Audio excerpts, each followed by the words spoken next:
What is up, guys, and welcome back to another Bojinjin playthrough, except it's not a playthrough. As you can see on the screen, I am, alright, oh yeah, sorry, I'm getting distracted because of the fucking awesome soundtrack. Oh god, I wish I could make music as good as this one day. Just the production of it is so fucking awesome. You know, Masafumi Takada et al. Like seriously, some crazy shit. Anyway, I have the OST playing in the background. I did mention in some of my episodes that I would do a discussion video of sorts, where I could just kind of go into a bit more depth in terms of like what I think is going on with the overall plots, and who I might think is the mastermind, and like what do I think are the backstories of some of the more mysterious characters, right? And so I'm dedicating this video for that. I don't know if this is going to be a one-off or if I'm going to do another one of these, like after every chapter. Really, it depends on like what revelations we kind of arrive at, and etc, etc. Like, you know, like, so if by the time the fourth chapter is over and nothing new and major is really unveiled, then I probably won't do one. Basically, like, if my thoughts that I express in this video don't change, then I probably won't do another video until like maybe the endgame or something. You know, I don't know. Any case, yeah, I think, you know, this is about the midway point, right? I just finished chapter 3, so this being the middle point, it's probably the best time to really talk about this kind of thing. Anyway, without further ado, I'm kind of rambling a bit as usual, but okay, so where should I start? Just as the music finishes, alright. Where should I start? So let's start with, I guess, themes of this game, right? So this isn't so much any prediction or really any kind of major discussion on like anything that's kind of, I suppose, my own like estimations on like what might be the case. So this, you know, it's like, okay, so basically the first two games have a central theme to them, which is hope versus despair, right? Except, well, in the second game, they kind of remix that slightly. So, yeah, you know, it was still hope versus despair, but like there was another component added to it, which is like hope versus despair, and then like future, right? You know, so I mean, I've given enough warnings like in my videos, but like, you know, obviously you shouldn't be watching this kind of video if you don't want things to be spoiled. To be honest with you, like, you know, if you haven't played through the game, I have no earthly idea why you wouldn't, like, why you would be watching like someone's let's play of this game without having played it yourself. I feel like that's kind of a disservice to not only the game, you know, and everyone involved in that, but like also yourself, right? You owe it to yourself to play such an amazing game, and not cheat by, you know, living vicariously through others. But anyway, I digress. So yeah, okay, yeah, so we're in school now, free time soon. Yeah, so yeah, you know, like the whole Hajime thing, like him ending up being like, yeah, you know, him being like the quote-unquote mastermind, I suppose, right? You know, although like he wasn't really the real mastermind, he wasn't the plot mastermind, he was the mastermind by technicality, aka like, you know, like technically he was the mastermind because he was the one who kind of like, from which all of the events of Danganronpa 2 kind of spawned. But he, you know, in terms of like the mastermind of that game, in terms of like the plot, then no, it wasn't him. It was obviously Junko Enoshima, but or rather the digital form of Junko Enoshima. But anyway, spoiled the shit out of the second game. You were warned, right? You know, so it's on you, Mr. or Mrs. or Miss. Anyway, So yeah, so Hope versus Despair was kind of the motif, the main motif of the first two games. In this game, I feel that that isn't the case. This game, I think, is more perhaps faithful to the original vision of Danganronpa, you know, before like they kind of repackaged it, right? So like, if you don't know what the hell I'm talking about, then like search up Danganronpa Distrust, right? And that is the beta, like I say beta, like the prototype of Danganronpa, right? And like in that prototype, they actually wanted, I think, something closer to what this game actually represents, right? So I feel that this game, at least thematically, is closer to the original vision of like, you know, Kodaka-san and like the rest of the Danganronpa team. And like it's more about like truth versus lies, right? So this game's theme, I feel, is more about truth versus lies as opposed to hope versus despair, right? Which is interesting. Like I don't know what I personally would say about that, except that like I really like the hope versus despair motif because it's very relevant to like life, you know, like call me like a deep emo guy, but like I feel that like hope versus despair is something that everyone goes through, and it sounds like a soundbite because it kind of is from Danganronpa, but like really that theme of hope and despair is really central to life, right? So like I thought that was a very apt choice, right, for the overarching theme of the game. Truth and lies, I feel, is like a new exploration, so I'm not really sure what I feel about it yet, especially when comparing it to the themes of the first two games. But yeah, but anyway, so that's, you know, nothing revelatory. English, I speak it. Nothing revelatory, but like just like a, you know, just, yeah, that's the theme of this game. But anyway, so what next? So let's talk about, I suppose, should I go with characters first and, you know, mastermind, or should I go with like the premise of the game, right? Let's start with the premise, because the mastermind and all that stuff is the juicy part that I'll leave for last, right? But like the premise of this game is basically like I have like one or two main kind of theories surrounding like what might be the case, right? So like, just as a bit of background, like the first game takes place on Earth, right? So the first game is like true to oops, let's not play that body discovery announcement. Let's play that. Okay, yeah, so a body's been discovered.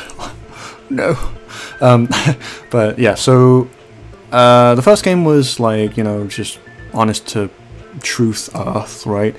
And then the second game was like, you know, it led us to think that like, is this Earth? Like, where the hell are we? We're on an island, and it's as it turns out, it was actually part of a computer simulation, right? So like all along we were in a computer simulation, right? There were hints at the beginning of the game and throughout the game that may be the case, but you know, I guess if you're looking for it, like for me, I was completely oblivious, right? So as like I mentioned in my in some of my episodes of this playthrough, like I was not the most kind of observant and thoughtful person when it came to this game. You know, it's a very like deep and dark game, which is automatically attractive to me, but like my journey through Danganronpa 1 and 2 was not very deep in the sense like that, like now that I'm playing Danganronpa V3 as a let's play, it's really forcing me to kind of like think more hard about like the story and everything. But like, you know, but if you had, you know, I feel that like any kind of like astute person, like anyone who kind of like is pretty smart, like probably kind of like works out something like the plot twist in the second game, that like they're in a computer simulation. In this game I feel it's a bit less obvious, or rather it's something that they're emphasizing a lot less. I feel that in the first two games that they emphasized like the state of the world and like that kind of thing a lot, whereas in this game it seems strangely like just like hush hush. You know, they're very hush hush about what could be the case, right? Well, all we know is that like there's a massive cage that we're in, and anything beyond that cage is kind of beyond our fathoming ability, you know, at this point in time anyway. But like I said, I have one or two theories surrounding this. One, I'll start with the most interesting one, right, which is that potentially we are on a different planet, right? And this is actually not my own theory. I got it from watching someone else's playthrough of this game, right? Specifically Fresh Plays, right? And Fresh Plays, they're a trio and they do Danganronpa Let's Plays, right? And this is one of their theories, right? So like, seeing as we have an ultimate astronaut amongst our ranks, right? And like, it's just certain things seem a bit weird, like how I don't know, there are like walking, talking robots, and and there's a mage, the ultimate mage, right? I'm a mage, don't you dare call me a magician. You know, and like Atua, and like there was just some weird shit.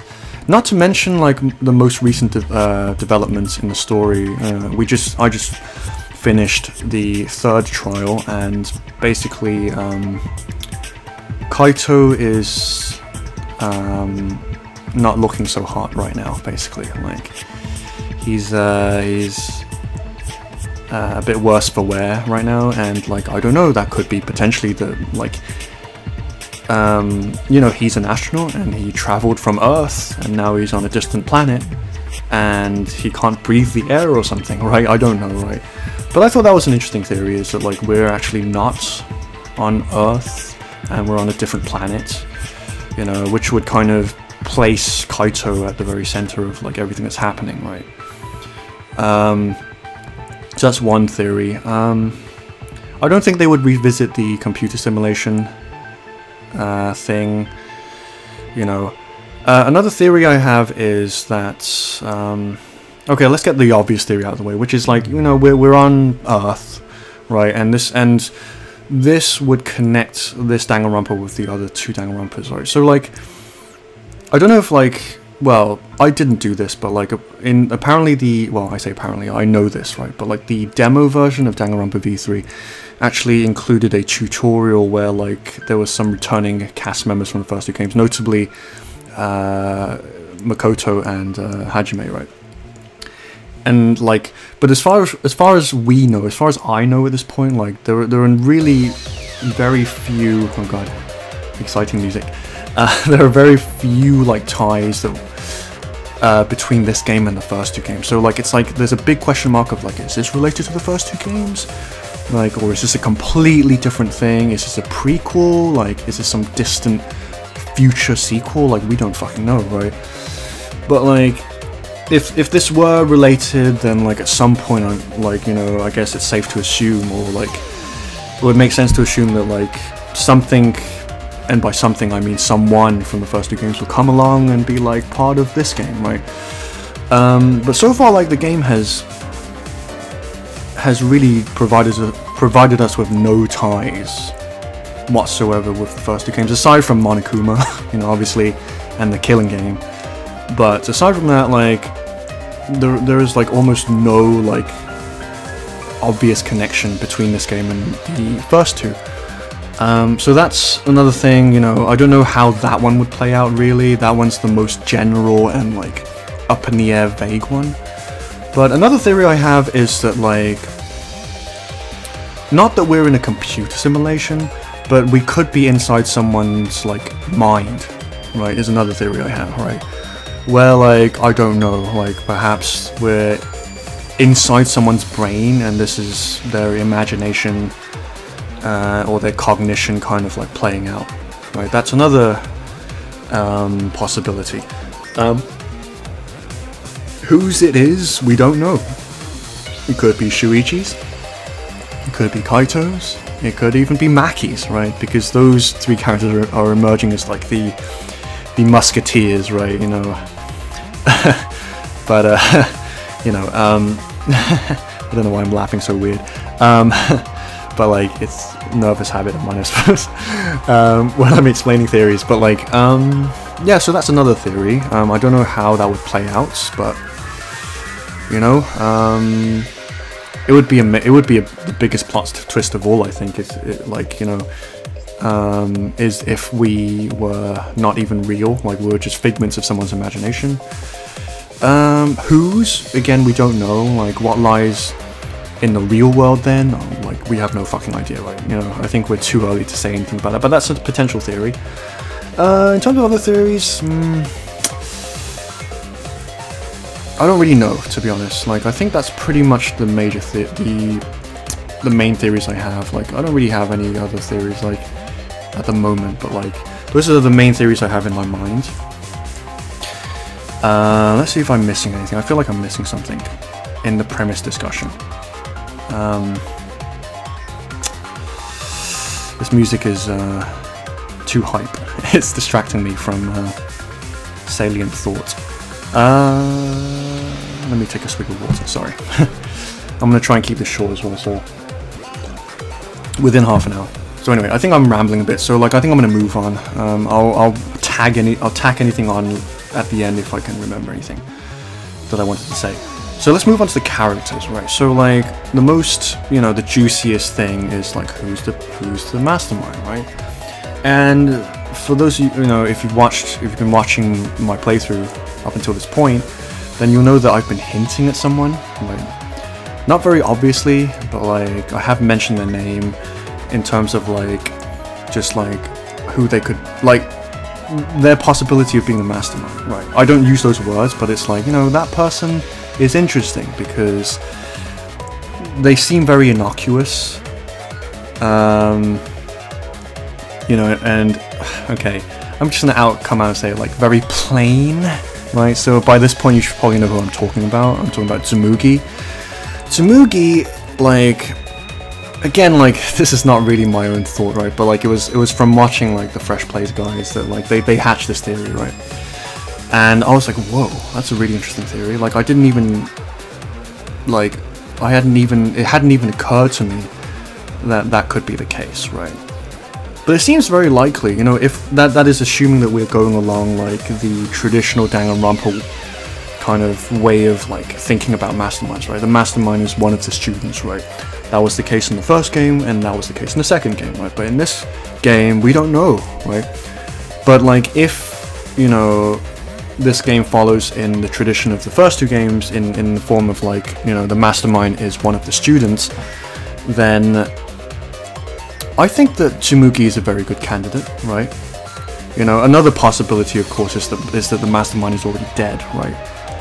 And then like, we get into like, okay, like we're probably gonna have to change the definition of the mastermind. Like, maybe the mastermind is not the person who's running the killing game at present, but maybe the mastermind is the person from which the killing game originated, if you catch my drift, right? So like, I don't know. So just throwing a random thing out there, you know, Rantaro could have been the mastermind, right? But he's dead. You know, any one of the dead characters really could have been the mastermind if we're defining the mastermind as like different from the first two games. But if we're to assume that like the mastermind is among the students and they're pulling the strings, right, then I would say that Tsumugi is an interesting candidate for that, right? Because she's the ultimate cosplayer, right? So like, you know, we kind of, you know, we had a thing with her where she, you know, we see her like backstory, I suppose, where she explains, you know, like, I only cosplay characters, and if I cosplay real people, I get, you know, cospox or whatever the fuck it's called. I think that's what it's called. I think after this track, I'm gonna go for like a more mellow track. All of these tracks are super hype and like tense, but like, yeah, but like, you know, and that was kind of her character, right? But like, besides that, we don't really know a whole lot about Tsumugi, not only in terms of her background, but also in terms of like, what the hell she's about. You know, I think with every single other character we have some kind of, at this point at least, we've seen like their humanness, right? We've seen like what they're capable, not what they're capable of, but like what motivates them, right? Some more than others, right? But like by and large, like all of the characters we've seen, even like someone like Kokichi, right, which I'll talk about, who I'll talk about in a second. But like Kokichi, even Kokichi, like I'm starting to understand what his motivations are all about, right? But like Tsumugi is one character that like it's very. I don't think like we've seen anything of the sort, right? We haven't seen like what motivates her. Like we don't know what she's doing. You know, we don't know what she values. You know, and so like from that angle, like if Tsumugi were, and well, let me get to the best part, right? So she's the ultimate cosplayer, right? And there's no reason to believe that she's not. But were she the ultimate cosplayer? Could it be possible that like perhaps the Tsumugi Shirogane that we know right in front of us here on the screen is not her true identity, right? We had a situation like that in the second game, but it was a bit more kind of like weird. And by weird I mean like, you know, it's one of those things that like, hey, one of the characters that, you know, was returning and gained weight, you know, like turns out to not be him after all, right? And it was a completely different guy, you know, who had no identity, and he was the ultimate imposter, right? Right? Yeah, he was the impossible ultimate, the ultimate imposter. English. But yeah, so you know, basically what I'm saying is Tsumugi could be a pseudo persona, if that's even a word. Less a persona, like pseudo persona. I made that up, right? She could be a persona, like, so she could be a character. You know, maybe she's a character from an anime who's really plain, right? So I thought that was a very interesting theory. But I don't know, like, I don't know if I want it to be that obvious, right? Not to say it's obvious, it's really not obvious, but like, now that I've thought about it, like, it would be kind of obvious, right? You know, like, when you think in along the lines of like, who is like who do we know the least about, and like who is the least, and you know, simultaneously who would we suspect the least to be the mastermind? It would be Tsumugi. Like, no one suspects her to be the mastermind, but simultaneously, like, she could be the mastermind, right? Because a lot of characters, like, you kind of suss them out, and they have like a legit motivation, and they're a very human character. So for example, like, I would be hella fucking surprised if Kaito was the mastermind, or even affiliated with the mastermind. Like, it's just like, his character is just so like tropey, you know, in the sense that he's like a fucking, okay, let me get a more peaceful track. I think I'll go back up to the very beginning. Yeah, it would just be kind of weird, right? If Kaito was the mastermind, right? But like, you know, you never know, right? You know, and like, even looking at Kokichi, right? Kokichi is a very obvious candidate for being the mastermind, but like, you know, maybe the game will double bluff us, you know, but like, Kokichi, I feel is still going to be a central character to the plot, right?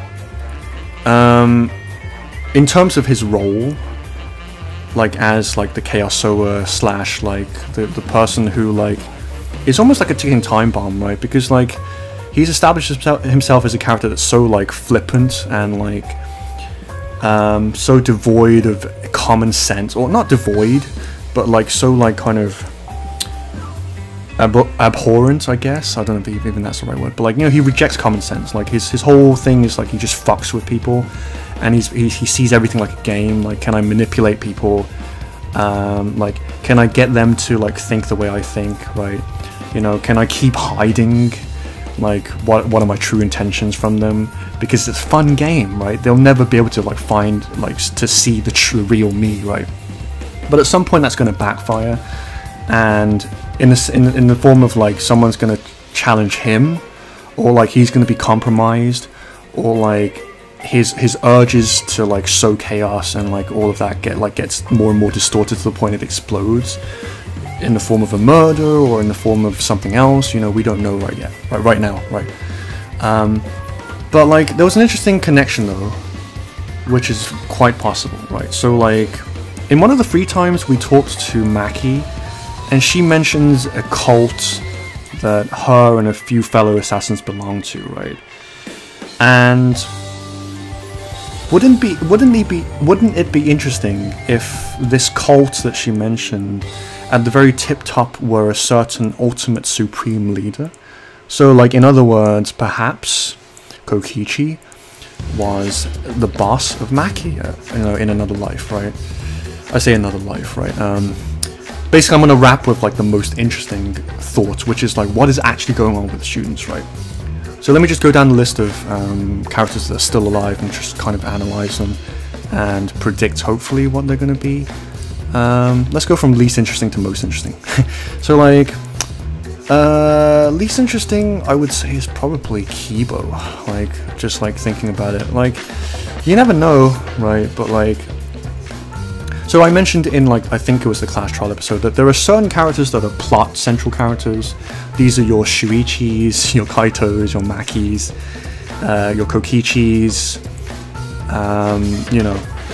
And then there are your expendable characters, right? You know, well, I say expendable and plot central, but like, you know, usually what happens in Danganronpa games is like, in the middle few trials, all of the quote-unquote expendable characters die during those, so that the plot characters can develop themselves further, you know, unencumbered by like, you know, death, right?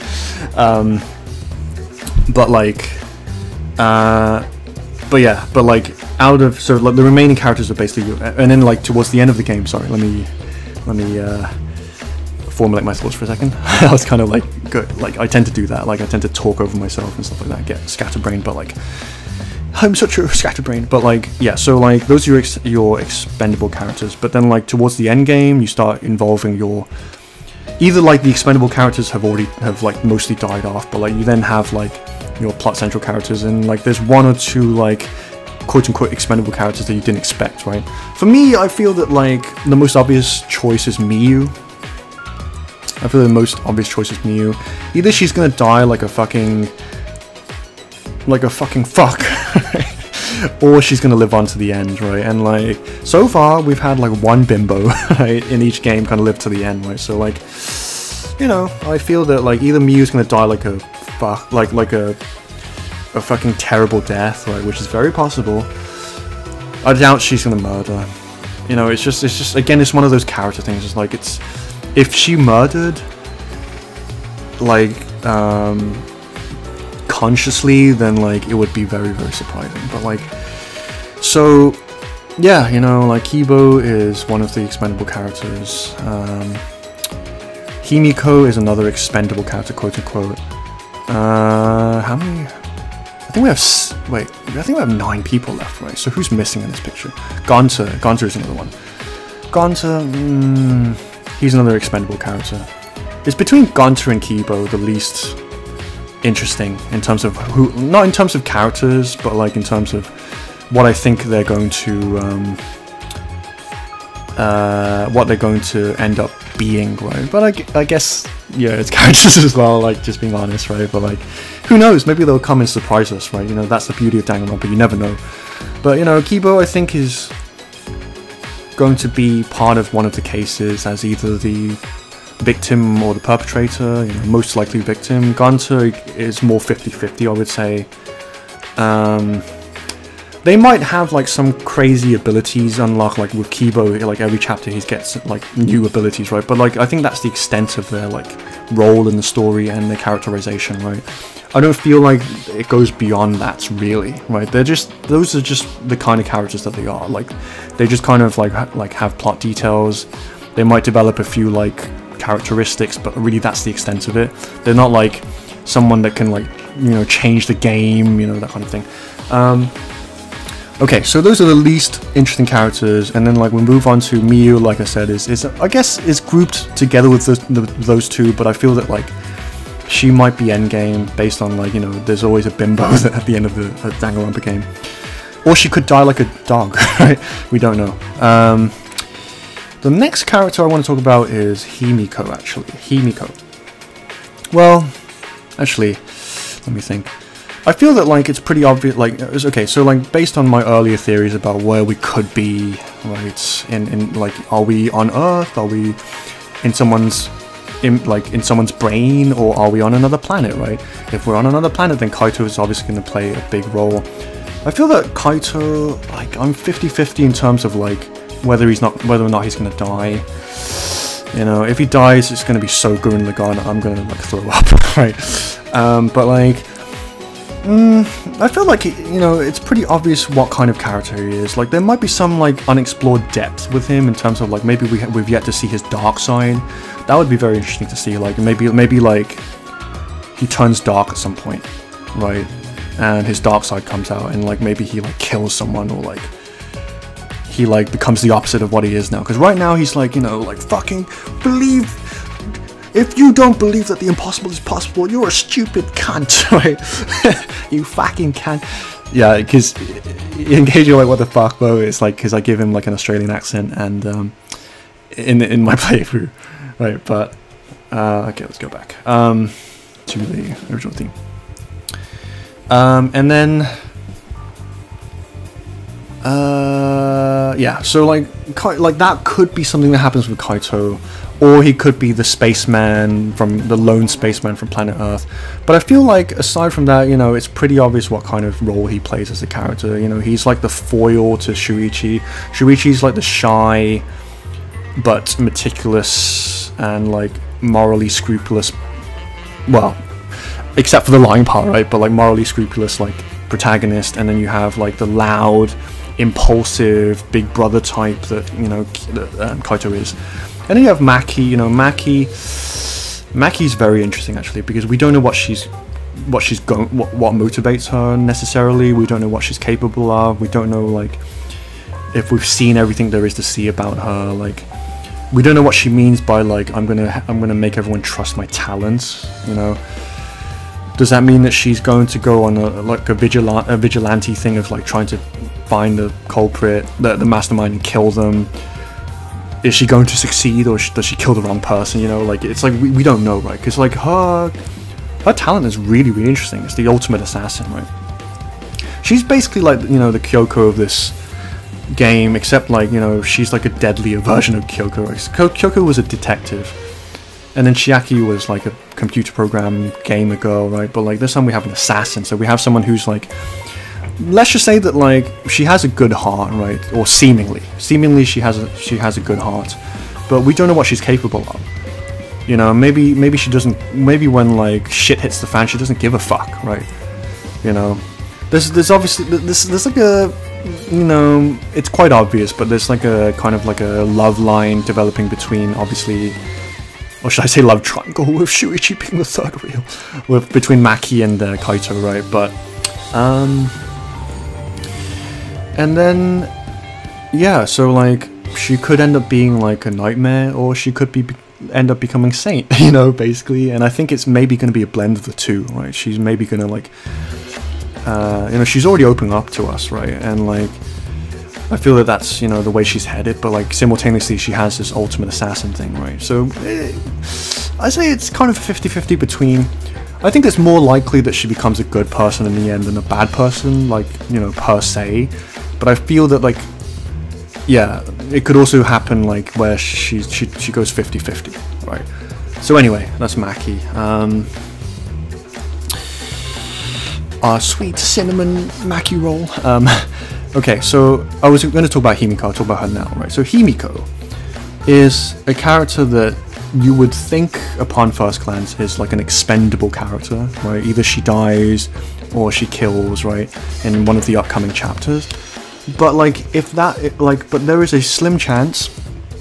I say slim. It's like relatively likely, I would say. It's quite out of left field, but like, there's nothing in the game that suggests this. But like, I think that she might play there's a potential for her to play a massive role in the endgame, because she is the ultimate mage after all. But like, she's an ultimate mage that we haven't seen do anything that is even remotely magely, right? You know. So maybe magic is real, is what I'm trying to say. Like, so, like, you know, we're kind of being like teased into thinking that like she's just a brat, and she doesn't know what the hell she's talking about, and she's saying she keeps insisting that she's a mage and that magic is real, that you're just like, okay, like, you're a bullshitter, shut up, right? But like, maybe that's a trick by the game, haha, Danganronpa team tricked you and me, right? Because maybe she really is a mage, and at the end of it, like, her magic saves the day or something. Or maybe the game, maybe she's the mastermind, but like the reverse of the mastermind. So, so what I'm trying to say, like, you know, so one of my theories was like, this could be happening in someone's mind. Maybe it could be Himiko's, right? And let me make a point also, like, you know, I just thought of it, but like, there are seeming like plot characters, and like I just said, like, Himiko upon first glance seems to be like an expendable type of character. But I feel like if you kind of stretch your thinking a bit, like, would it be kind of crazy to think that like maybe like the game is subtly placing more and more emphasis on Himiko? Right, because in the latest trial, like, 2 of her best friends died, and like she cried and everyone else cried, and like, you know, it's very, very subtle, but like perhaps like the game could be like sneakily like shifting like the focus onto Himiko, whilst like kind of like decoying us with like people like Shuichi and Kaito and Maki, you know, and even Kokichi, right? Maybe like she's the low-key, like, I don't know, I wouldn't say protagonist, because she isn't the protagonist, but like the low-key kind of like center of like the entire plot of this game. You never know, but I feel it's possible. Like, you know, if you ask me a chapter ago, I'd be like, hell fuck no, no way, like, she's a stupid brat, right? But now I'm like, maybe I can see it. Maybe she's the Bishoujo Maho Shoujo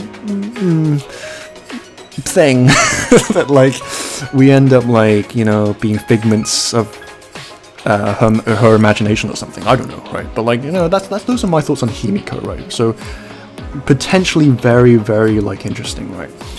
The next, is there any one left? I think that's it, right? So like, okay, that's pretty much it. I don't think I've left anything out. If I have, I'll maybe put them in the description. So, but like, so far that's what I think. Okay, now we get to the good part, right? So like, already been a long entry, apologize for that, but like, this is the, like, I might put timestamps in the video so that like you can skip to like, you know, the respective parts and skip past all of my rambling. But like, okay, the best part, the juicy bit, is what actually happened to these students and what potentially is happening to them, right? And I feel that I have a very good, I wouldn't say working theory, I don't even know what that means, but like, people say it, so I guess that maybe it would be apt to say that, but like, I have a decent working theory as to what I think could be happening, aside from the whole, like, you know, we could be figments of someone's imagination, right? I feel that, like, perhaps, whereas in the first 2 games, there was an emphasis on memory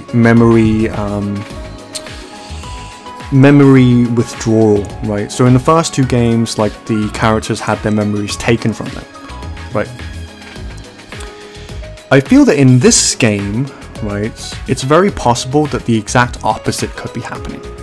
AKA, instead of robbing the students of their memories, perhaps what is happening or has happened or is happening to these protagonists is that like they're having false I wouldn't say false, right, but memories implanted into them, right? So in other words, I think it's like a brainwashing type of thing that's happening to these students. And just as I say that, like the creepy body discovery music plays, I feel that that's very possible, right?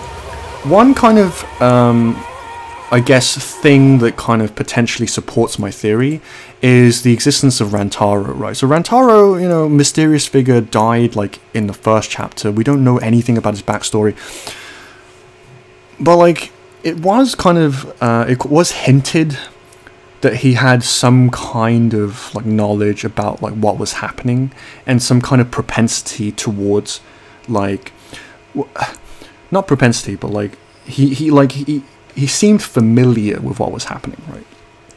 And curiously enough, like, his ultimate talent was nowhere to be seen, right? We didn't know his ultimate talent, right? So, could it be, right, that, like, well, this ultimate hunt thing, could that be a complete, like, falsehood? Could they have just made that shit up, right? But moreover, could it be the case that, like, Rantaro is potentially, let's say, a surviving member of a previous round of Killing Game, and he was just brainwashed again, so that he completely forgot all the events of the previous game?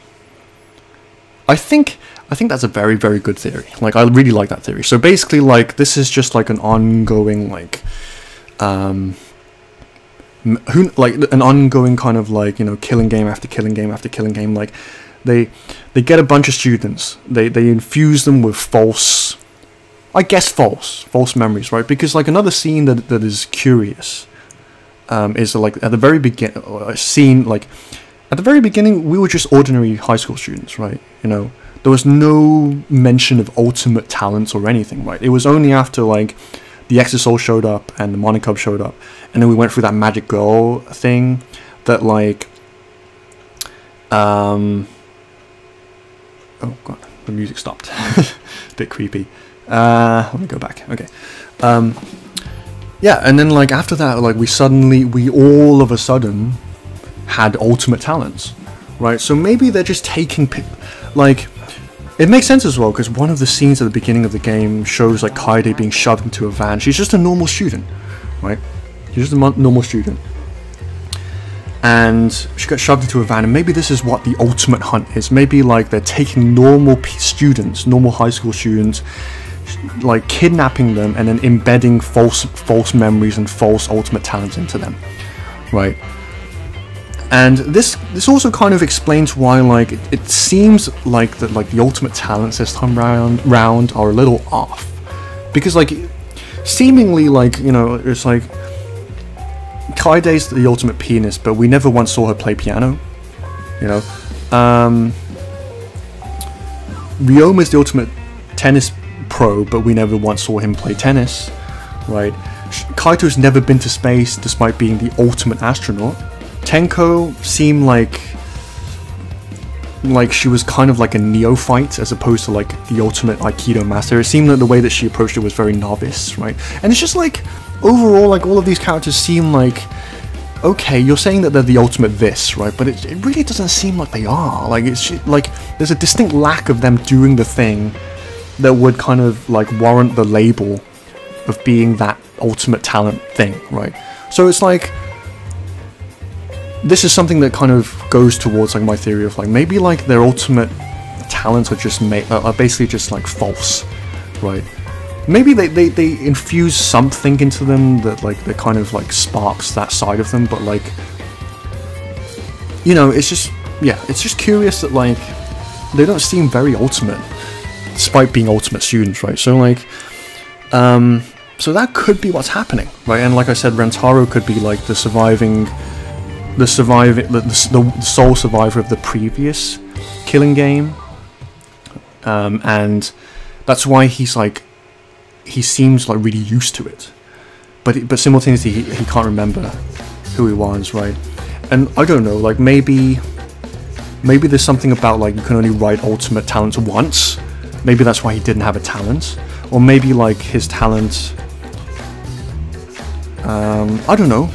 Maybe his talents was deemed, like, dangerous for the current Killing Game. Like, you know, maybe it had too many associations with, like, his memories of the previous Killing Game. Yeah, you know, like, there could be a host of reasons why, like, he couldn't remember his talent, right? Maybe he just wasn't given one.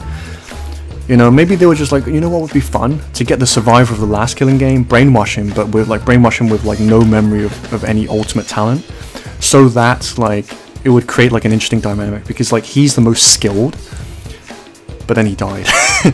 Like, you know, he's the most skilled, and let's pit him against all of these other students with ultimate talents, right, and see how he fares, right? You know, and you know, it could go deeper. Like, this could be like more than just entertainment, right? So like in the first two games, like, well, in the first game really, like, it was the killing game was broadcast into the world so that people could watch it like some kind of twisted entertainment, right? You know, in this game, you know, it could be some crazy people just like doing this for funsies, or it could be some kind of experimentation to create the perfect ultimate student or something akin to like what happened to Hajime in the second game. You know, where they're just trying to test, like, okay, like, if we brainwash them in this way, if we get them to survive the killing game, do they, like, and then not give them the memory, will they succeed, right? You know, and then Rantaro obviously failed, so okay, cross failure, right? You know, yeah, you know, of course, like, this doesn't explain, like, the Monokubs and shit like that, and, like, Monokuma, like, what even is Monokuma? Monokuma seems like a completely autonomous, like, entity in this game. Like, it's like, he's obviously a robot, like, you know, the other characters are robots too, right? Because he got destroyed, right, in one of the chapters, the earlier chapters, so obviously someone's controlling him. But maybe in this world where, like, even Kibo can act like a fucking human, maybe Monokuma's just completely autonomous, and maybe there is no one controlling him, right? Who knows? But yeah, so that's my, I guess, best working theory, is that, like, who knows where we are? Like, my guess, honestly, would be that we're probably still on Earth, right? You know, but, like, the other two theories of being in space or being in someone's minds would provide a very interesting plot twist. But my best working theory is that, like, you know, wherever we are, like, this is like a continual thing, right? The ultimate hunt is not capturing ultimates, it's capturing ordinary students and infusing them with false talents and false memories, right? And then pitting them against each other in this killing game, right? And then maybe, like, Himiko will have a major role or something, who knows, right? If what I'm saying is true, then maybe, like, you know, obviously, like, her talent would be fake, right? Again, like, you know, it would explain why, like, she says she's a mage, but, like, she's never done any magic, right? So, you know, Maki's the ultimate assassin, but, like, she's never, it does, like, you know, it's like, has she killed anyone? We don't know, right? So, you know, Miyu, like, apparently invents things. She's about the only person, honestly. Maybe she's the, this is another possibility, maybe she's the fucking mastermind.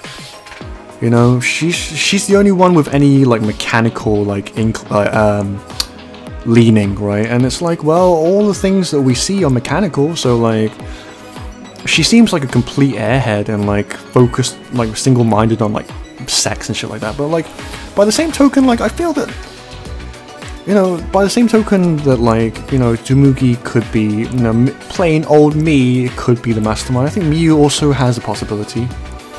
You know, now that I've thought about it, I don't know which one I would say is more likely. I think it's a bit too early to say at this point, but, like, I would say that, like, in terms of, like, you know, making logical sense, like, I guess Miyu makes a bit more sense because she's an inventor, and she's about the only person, really. Like, actually, Kirumi was another example. Yeah, Kirumi did stuff, but, like, it didn't seem that she was very competent. But then again, like, yeah, but by the same token, like, Miyu's not very competent either. She makes things, but, like, they're all weird and they're like really impractical, right? So maybe I'm full of shit, right, in terms of that theory. But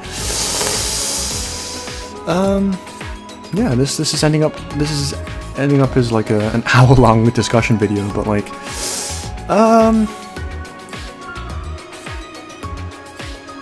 I think, yeah, that's pretty much all I have to say. So, like, you know, which one is my favorite theory? Yeah, I think it's my working one. I think it's that, like, regardless of who the mastermind is, I don't know, like, what role the mastermind is really going to play. I guess, like, the intersection of all of the things will be interesting, you know. There's that computer thing. Also, another thing is that Miyu was spending a lot of time. Like,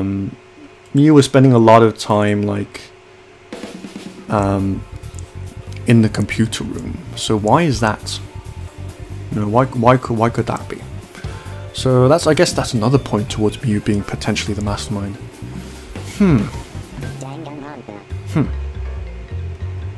I'd never thought of it. Honestly, like, before making this video, I didn't even think that Miyu could even be the mastermind. But like, you know, thinking about it, she could be, right? You know, and there are other like unexplained mysteries, like the door that we can't open in like next to the gym. What the computer does, you know, is it housing? Is it like a neural link, but like, you know, like a, yeah, you know, is it a connection to like the person's mind, if that theory were correct? Is it like a house for all of like, is it like a center that creates like memories to then, false memories to then embed into students? What role does the flashback light play? I feel that, like, yeah, I really like my theory because, again, like, the flashback lights could be an instrument in, like, you know, they claim that, like, the flashback lights reveal memories, but I feel that the flashback lights just plain brainwash people. Like, they kind of add additional memories to us. So, yeah, basically, like, the one thing that I'm really confident about, I don't know if it's true, right, but, like, I really like it, is, like, the idea of brainwashing. I feel that that's probably like the best prediction that I've made, right, and that I can make about like what's happening with these students. But anyway, I think I'm gonna sign off now because I've been talking a lot. Like, if there's anything I missed, like I say, then I'll leave them in the comment section below. If you yourself have any comments, feel free to leave them also. I don't know if I'll read them, to be honest, because like it's like spoilers, you know. Even this video is kind of a bit, should I have done it? But I just felt like gushing. So I love Danganronpa. I could make an entire video about this length and possibly longer about why I like Danganronpa, like my analysis about why I think Danganronpa like is a good parallel to like real life, you know, nerdy emo shit like that. But like I think I'll save you the the pain of that. So anyway, so cool. Thank you for watching this, guys. I hope that I didn't spoil you. I hope I'm right, and it'll be very interesting going forwards to see if I actually am right, or if I'm completely wrong, and either one is fine, but I think I'll feel slightly more upset if I'm wrong, you know, as is natural, I suppose. But, you know, yeah, but thank you for watching this, and I hope that you will continue to watch my playthrough as well. Yeah, and feel free to leave comments, and I will catch you guys in the next actual episode of Bojinian Plays Danganronpa V3. Until then, guys, have a good one.